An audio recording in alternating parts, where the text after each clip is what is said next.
আসসালামু আলাইকুম। যেহেতু আপনি এই ভিডিওটা দেখছেন, অবশ্যই আপনি একজন ম্যানুফ্যাকচারার বা আপনি একজন উৎপাদনকারী বা আপনি একজন ইম্পোর্টার। আপনারা কীভাবে প্রোডাক্টগুলো আপলোড করবেন।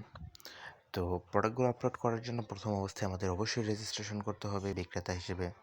তো বিক্রেতা হিসেবে রেজিস্ট্রেশন করার জন্য আমরা হাতের বাম পাশে উপরে মেনু বাটন আছে, মেনু বাটনে ক্লিক করব। দেন মেনু বাটনে ক্লিক করার পরে এই যে অ্যাকাউন্টে ক্লিক করব। অ্যাকাউন্টে ক্লিক করার মাঝখানে আর লেখা আছে ভেন্ডর প্রথমেই। অ্যাকাউন্ট লগ ইনের নিচে ভেন্ডরে ক্লিক করব। তো ভেন্ডরে ক্লিক করার পর এরকম ধরনের ইন্টারফেস চলে আসবে। দেন আমরা যদি রেজিস্ট্রেশন করে না থাকি তাহলে আমরা ক্রিয়েট অ্যাকাউন্টে ক্লিক করব। যেহেতু আমি রেজিস্ট্রেশন করেছি সঠিক তথ্যগুলো দিয়ে, তো আমি এখন ক্রিয়েট অ্যাকাউন্টে না সরাসরি লগ ইনে চলে গেলাম। ক্রিয়েট অ্যাকাউন্টে না গিয়ে তো লগ ইন করার পর আমি এখান থেকে আমার আইডি পাসওয়ার্ড দিয়ে লগ ইন করবো। তো এই জিনিসটা আমি একটু স্কিপ করে রাখলাম। দেন লগ ইন করার পর কীরকম ইন্টারফেসটা দেখাবে সেটা আমি দেখাচ্ছি। জি, আমরা ভেন্ডর অ্যাকাউন্টে লগ ইন করার পর আমরা এরকম ধরনের একটা ইন্টারফেস দেখতে পারবো। তো এই ভিডিওতে যেহেতু আমরা দেখাবো আপনি কিভাবে প্রোডাক্ট আপলোড করবেন, তো কথা না বাড়িয়ে আমি সরাসরি এখানে চলে যাচ্ছি। আর আরেকটা বিষয়, যদি আমি এখান থেকে একটা প্রোডাক্ট অ্যাড করার পর আমি আবার যদি ভিউ স্টোরে চলে যাই, মানে এরকম একটা ফাইল চলে আসে, অবশ্যই খেয়াল করবেন এখানে এই ভেন্ডর অ্যাকাউন্ট লগ ইন করা আছে কিনা। ভ্যাকেন্ডর অ্যাকাউন্টও লগ ইন করা আছে কিনা কীভাবে চেক করবেন, যে উপরে দেখবেন মাঝখানে এই যে অ্যাকাউন্টের মতো ইয়ে আছে, তো এই অ্যাকাউন্ট আইকনে ক্লিক করবেন। দেখবেন হ্যাঁ, এখানে লেখা আছে ভেন্ডর, আমাদের অফিসিয়াল অ্যাকাউন্ট। তারপর আপনি প্রোফাইলে যাবেন, প্রোফাইলে যাওয়ার পর এখান থেকে ক্লিক করবেন। আমি এটি একটু হাইড করে রাখলাম। নিচের দিকে যাবেন, নিচের দিকে যাওয়ার পর এখান থেকে গো টু ড্যাশবোর্ডে ক্লিক করবেন। গো টু ড্যাশবোর্ডে ক্লিক করার পরে এরকম আসবে, হাতের ডান পাশে ক্লিক করবেন, প্রোডাক্ট ওকে চলে আসবে। তো এভাবেই করবেন। তো দেন আমি প্রোডাক্টে চলে গেলাম।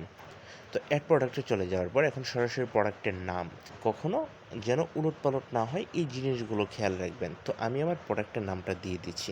আমার প্রোডাক্টের নামটা হলো ফরএভার এসিএম প্লাস। তো আমি এটা দিয়ে দিলাম। তো এটার ব্র্যান্ডটা হলো ফরএভারই। ওকে, আপনারা আপনাদের ব্র্যান্ডের নাম দিবেন। যদি আপনার নিজস্ব হাতে তৈরি প্রোডাক্ট হয় তাহলে আপনার ট্রেড লাইসেন্সের যে নাম লেখা আছে সেটা দিবেন, বা আপনার পেজের যে নাম লেখা আছে সেটা দিবেন। যদি কোনো সেটা ইম্পোর্ট করা হয় বাইরের দেশ থেকে, সেটা কোন ব্র্যান্ডের, ওই ব্র্যান্ডের নামটা দিবেন। যদি আপনি কোনো ম্যানুফ্যাকচারার হয়ে থাকেন, আপনার প্রতিষ্ঠান বা কারখানার নামটা কি সেটা আপনি দিবেন, বা প্রোডাক্টের ব্র্যান্ডটা কি সেটা দিবেন। আশা করি বুঝতে পেরেছেন।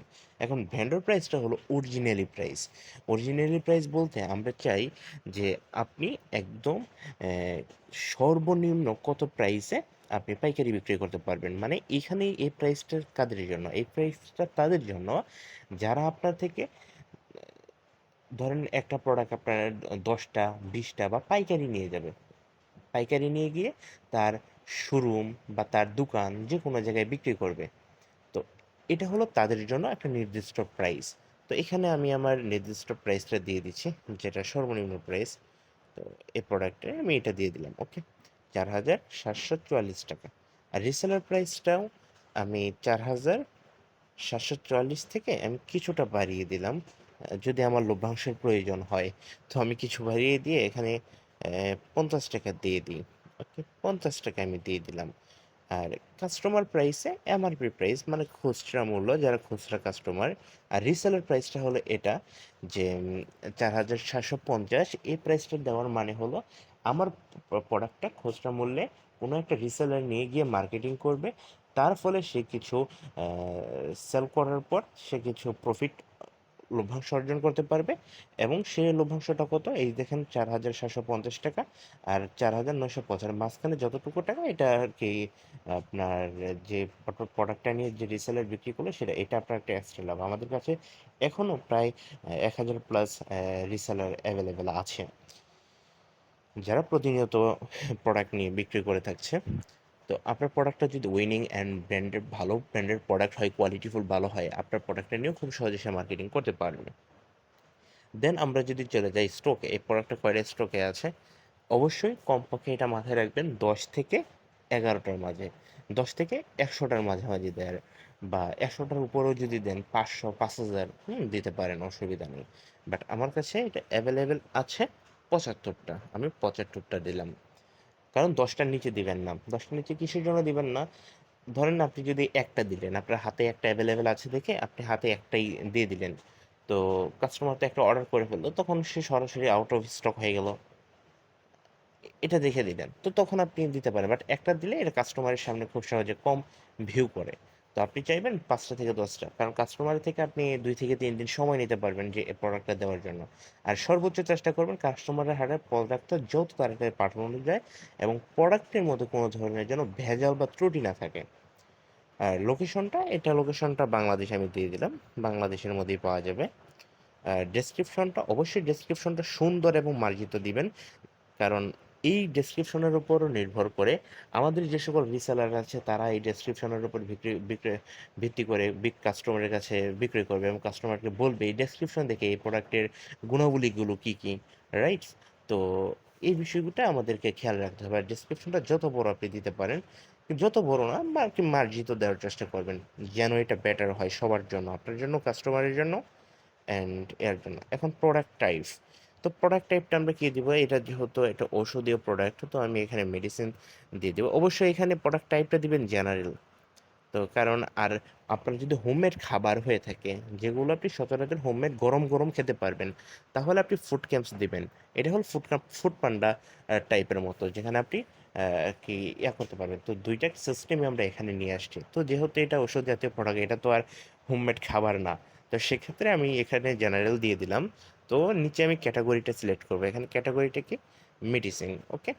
আমি মেডিসিনটা খুঁজে একটু সময় দিবেন আমাকে। এই যে আমি মেডিসিনটা খুঁজে বের করে ফেলেছি। তো মেডিসিনটা দিয়ে দিলাম। দেন আমি সাব ক্যাটাগরি দিলাম। তো প্রত্যেকটা প্রোডাক্টের আলাদা, আলাদা সাব ক্যাটাগরি আছে। এটার জন্য এই একটাই আমি দিলাম আপাতত নির্ধারণ করা। তো সেক্ষেত্রে আপনারা ওইগুলো আপনাদের প্রোডাক্টের ক্ষেত্রে একটা করে যাচাই-বাছাই করে দিবেন। কোনো কোয়ালিটিতে বা টাইপে যদি সমস্যা হয় আমাদেরকে হটলাইনে জানাবেন। ইনশাআল্লাহ আমরা সেটা সলভ করে দিব ক্যাটাগরিতে। তো তো আমি ইমেজটা দিয়ে দিলাম এবং অবশ্যই আমি আমার ইমেজটা দিয়ে দিয়েছি। অবশ্যই ইমেজটা চেষ্টা করবেন স্কোয়ার দিতে। 1:1 বা এরকম ফরম্যাটে, মানে স্কোয়ার ফরম্যাটে, যেন চারপাশটা সমান, সমান থাকে। আর পিছনে ব্যাকগ্রাউন্ডটা সাদা হলে বেটার হয়, বা ব্যাকগ্রাউন্ডটা না থাকলে আরও বেটার হয় প্রোডাক্টের। তো এই জিনিসগুলো একটু মেইনটেইন করলে দেখতে সুন্দর দেখাবে কাস্টমারের সামনে। আর যদিও আপনি পারেন প্রোডাক্টের মেইন ছবিটা ফোকাসটা যেন ঠিক থাকে, সেটা আপনি একটু খেয়াল করবেন। ওকে? তো দেন আমি ক্রিয়েট প্রোডাক্টে ক্লিক করলাম। সকল কিছু আমি সঠিক দিয়েছি, একবার দেখে নিই। হ্যাঁ, সঠিক দিয়েছি। এখন আমি ক্রিয়েট প্রোডাক্টে ক্লিক করলাম। ওকে? এখন আমার প্রোডাক্টটা ক্রিয়েট হয়ে গেছে, সাকসেসফুল হয়ে গেছে। এখন যদি আমি এডিট করতে চাই, এখান থেকে এডিট প্রোডাক্টে ক্লিক করে উপরে এডিট করতে পারবো। যেহেতু আমার এডিট করার প্রয়োজন নেই, এখানে সমস্ত কিছু দেখাবে। আর এখানে আমাকে দেখাচ্ছে পেন্ডিং, কারণ আমরা আবার এটা নিজেরা যাচাই বাছাই করে অ্যাডমিন প্যানেল থেকে পরবর্তীতে এটাকে অ্যাপ্রুভ করে দিই। কোনো সমস্যা হলে আমরা ভেন্ডরদের সাথে যোগাযোগ করি, তো দেন অ্যাপ্রুভ করে দিই। তো সেম একইভাবে গো টু প্রোডাক্ট, এই একইভাবে আমি আবার আপলোড করতে পারবো নতুন কোনো প্রোডাক্ট। ওকে? সেম ভাবে। এখন কোনো কাস্টমার যদি প্রোডাক্ট আমাদেরকে অর্ডার করে, এটা জি, এখন আমি আমার ড্যাশবোর্ডে গিয়ে দেখব যে আমাকে কেউ ওই প্রোডাক্টটা বা কোনো প্রোডাক্ট অর্ডার দিয়েছে কিনা। তো ড্যাশবোর্ডে যাওয়ার জন্য আমার সামনে তো এরকম ধরনের ইন্টারফেস দেখাবেই লগ ইন করার পর। দেন আমি আমার হাতের বাম পাশে উপরে দেখেন থ্রি মেনু বাটন আছে, মেনু বাটনে ক্লিক করব। মেনু বাটনে ক্লিক করার পর অর্ডার অপশনে যাব। অর্ডার অপশনে যাওয়ার পর দেখা গেল আমার এখানে ২টা অর্ডার আসছে। ২টা অর্ডার কি, কি আসছে? একটা অর্ডার আসছে রিসেলিং থেকে, আর একটা অর্ডার আসছে আমি নিজে কাস্টমার হিসেবে অর্ডার করেছি, কারণ আমারই ২টা নাম্বার, তাই আমি অর্ডার করেছি। রিসেলার কিভাবে আমি বুঝলাম? তো এটা একটা মেইন টপিক। ওকে? তো রিসেলার বোঝার জন্য এই যে দেখুন একটা প্রাইস, কাস্টমার অর্ডার করেছে ৪,৯৭৫ টাকায়, আর রিসেলার অর্ডার করেছে ৪,৭৫০ টাকায়। পার্থক্য, কারণ কাস্টমার নর্মালি যে সাধারণ খুচরা মূল্যেই ক্রয় করবে, রাইট? আর যে রিসেলার, সে তো আর খুচরা মূল্যে আপনার থেকে নিবে না, সে তো পাইকারি মূল্যেই নিবে। আশা করি বুঝতে পেরেছেন। এখন কারো যদি কোনো কন্ডিশন থাকে এখানে নোট লেখা থাকবে, আর রিসেলারের কন্ডিশনটা এখানে উপরে লেখা আছে। তো আমি প্রথম অবস্থায় সাধারণ কাস্টমার কি চেয়েছে আমি যাচ্ছি। তো যাওয়ার পর এভাবে আমি বাম পাশে স্লাইড করব। আমি কিন্তু মোবাইল ফোনে দেখাচ্ছি, তার মানে এই না যে আপনি পিসিতে করতে পারবেন না। পিসিতে আমি দেখাতাম, বাট মোবাইল ফোনটা সবাই বেশি ইউজ করে। মোবাইল ফোনটা একদম মোবাইল ফ্রেন্ডলি, যার কারণে আর কি এটা দিয়ে আমি শো করাচ্ছি। তো আমি এখানে চোখের মতো যে আইকন বার আছে, আইকন বারে ক্লিক করব। আইকন বারে ক্লিক করার পর এখানে প্রোডাক্টটা চাচ্ছে, প্রোডাক্টের নামটা কি, এটা তো দেখতেই পেলেন ওখানে। তো পরবর্তীতে কাস্টমার কোনো নোট দেয়নি, মানে তার কোনো কন্ডিশন দেয়নি, মানে আমার প্রোডাক্টটা যেন ভেঙে চলে না যায় বা আমার প্রোডাক্টের মধ্যে কি এক্সট্রা কিছু ডিসকাউন্ট দেওয়া যায় কি না। যদি তার কোনো প্রয়োজন হয়, নোট থাকে, তার সাথে আপনি ফোন করলে, এখানে তো কাস্টমারের নাম্বার দেয়াই আছে, কাস্টমারের সাথে কথা বলবেন, সরাসরি ফোন দিয়ে কথা বলবেন। ওকে, তো এটা বেটার হয়ে গেল। পরবর্তীতে যদি অ্যাকসেপ্ট হয়, হ্যাঁ কাস্টমারের সাথে অ্যাকসেপ্ট, তাহলে অ্যাকসেপ্ট করে দিবেন। দেন কাস্টমারের প্রোডাক্টটা অ্যাকসেপ্ট হয়ে গেল। এখন শিপ অর্ডার, এখানে আমরা আরও ট্রেকিং সিস্টেম, আরও আপডেটে অনেক কিছুই নিয়ে আসবো। দেখেন এখানে অ্যাকসেপ্ট দেখাচ্ছে, বাট পেন্ডিংটা কিসের জন্য দেখাচ্ছে? এখন পর্যন্ত আমরা পেমেন্টটা কমপ্লিট করিনি বা এখন পর্যন্ত তার হাতে পৌঁছায়নি। তো এটার জন্য আরও ম্যানেজমেন্ট রয়েছে। তো এখন দেখেন রিসেলার যে অর্ডারটা করেছে, উপরেরটা রিসেলার যে অর্ডারটা করেছে, রিসেলার অর্ডারটার মধ্যে আমি যাব। তো আইকন বারে ক্লিক করলাম। আইকন বারে ক্লিক করার পর এই যে দেখেন কাস্টমার ইনফরমেশন কিন্তু উপরের আগেরটা কিন্তু কাস্টমার ইনফরমেশন ছিল সে নর্মালি একজন কাস্টমার হিসেবে, খুচরা ক্রেতা। আর এটা কিন্তু আমাদের রিসেলার। এই উপরেরটুকু হলো রিসেলারের ডকুমেন্টস। আর রিসেলার যে কাস্টমারটা নিয়ে আসছে, আমি তো রিসেলারের কাছে প্রোডাক্টটা পাঠাবো না, আমি তো প্রোডাক্টটা পাঠাবো কাস্টমারের কাছে। তো কাস্টমারটাকে আমি কোথায়, কীভাবে সে আমাকে দিয়েছে। তো আপনি দেখবেন এই প্রোডাক্টের প্রাইসটা কত, 4750 টাকা। আগেটা ছিল 4975 টাকা। তো এখানে দেখেন সে রিসেলারটা লিখে দিয়েছে, তার রিসেলার উপরে রিসেলার লেখা এবং রিসেলারের বিকাশ নাম্বার লেখা, কারণ সে তো ক্যাশ অন ডেলিভারিতে প্রোডাক্টটা দিচ্ছে। যখন কাস্টমার প্রোডাক্টটা নিয়ে পেমেন্টটা আপনার কাছে পাঠাবে, তো আপনি সরাসরি তার কাছে টাকাটাও পাঠিয়ে দিতে পারবেন, তার বিকাশে কমিশনটা পাঠিয়ে দিতে পারবেন, অ্যান্ড আমাদের প্রতিষ্ঠানেও পাঠাতে পারবেন, আমরা সেটা ম্যানেজ করে পাঠাবো। এই দুই ভাগই করতে পারবে। বাট আমাদের মধ্যে ট্রাস্ট জিনিসটা কাজ করে। অবশ্যই তার আগে ফোন দিয়ে তাকে যাচাই বাছাই করে নেবেন। ফোন, এটা তার বিকাশ নাম্বার, যে কীভাবে যাচাই বাছাই করবেন, কারণ তার অ্যাকাউন্টটা যে নাম্বারে করেছে উপরে, অ্যাকাউন্টটা যে নাম্বারে করেছে উপরে গেলেই তো দেখতে পাবেন, তাই না? দেখুন তার উপরে যে নাম্বারটা, মানে এটা তো তার মেইনলি নাম্বার, তার প্রোফাইল। তো তাকে ফোন করবেন, নাম্বারে ফোন করবেন যে ভাইয়া আপনার যে এই অর্ডারটা আসছে বা এটা আসছে সঠিক কিনা, সরি এটার জন্য না, যে বিকাশ নাম্বারটা দিয়েছেন এটা সঠিক কিনা, বা যাচাই বাছাই করার জন্য বলতে পারেন। অ্যান্ড বিশেষভাবে কাস্টমারকে ফোন করবেন। এই যে দেখুন কাস্টমারের ডিটেলস, কাস্টমারের নামটা কি, সামাদ মণ্ডল। কারোর সাথে মিলে গেলে সরি, আমি এটা উদাহরণস্বরূপ দেখিয়েছি। তার বাসা কোথায়, ধরেন পলাশবাড়ি, বিরল, দিনাজপুর হতেই পারে। তার ফোন নাম্বারটা এখানে দেওয়া আছে। এখন কাস্টমারের যেহেতু এটা ফোন নাম্বার, আমাদের এখানে একটা ট্র্যাকার সিস্টেম থাকবে আপডেটের পর। ওইখানে ক্লিক করলে, ওইখানে আপনাকে ক্লিক করতে হবে না, ট্র্যাকার সিস্টেমে অটো ক্লিক হয়ে যাবে। কোনো কাস্টমার যদি ফেক অর্ডার দিয়ে থাকে তখন অটো ট্রেকিং। তো তবুও এখন আপনি যাচাই বাছাইয়ের জন্য কাস্টমারকে সরাসরি নিজে থেকে ফোন দিবেন। নিজে থেকে ফোন দেওয়ার পর কাস্টমারকে বলবেন যে আপনি এই প্রোডাক্টটা নিতে চাচ্ছেন কি না।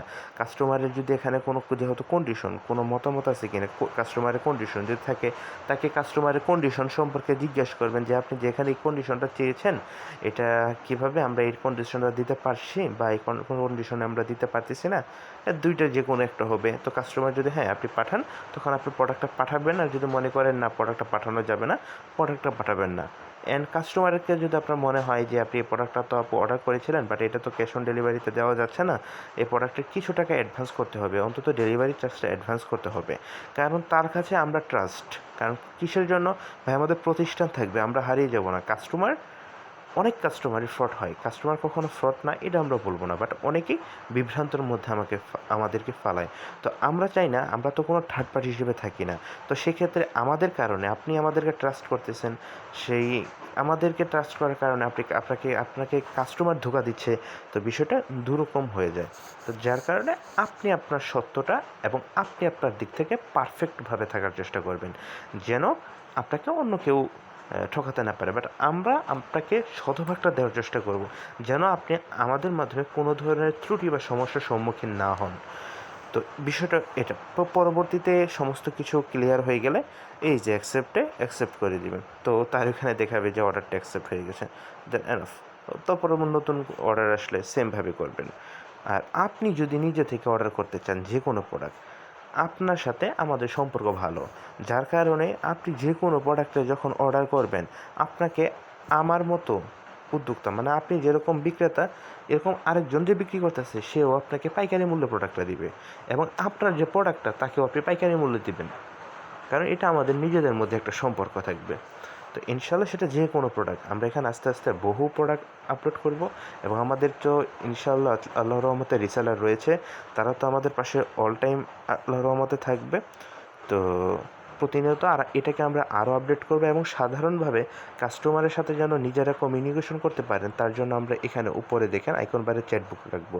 বাট এটা এখনও আসে নাই, কামিং সন, এটা পরবর্তীতে আসবে, যেন ফেসবুকের মধ্যে আমরা কোনো থার্ড পার্টি যেন ইউজ না করি, কোনো থার্ড পার্টিকে ইউজ করব, এটাকে একটা সিস্টেমে নিয়ে যাব যেন এটার মাধ্যমে আমরা কাস্টমারের সাথে কমিউনিকেশন করতে পারি, এবং কাস্টমার কী চাচ্ছে তার মন অনুযায়ী আমরা তাকে মতামত পোষণের মাধ্যমে সমস্ত, এবং কাস্টমার আপনাকে খুঁজে বের করবে যে আপনার এখানে এই প্রোডাক্টটা আছে, আপনি কি আমাকে দিতে পারবেন কি না, বা কত লাগবে, তখন আপনি তার সাথে ফোন করলে আমাদের মাধ্যমে চ্যাটবুকের মাধ্যমেই ফোন দিয়ে কথা বলতে পারবেন।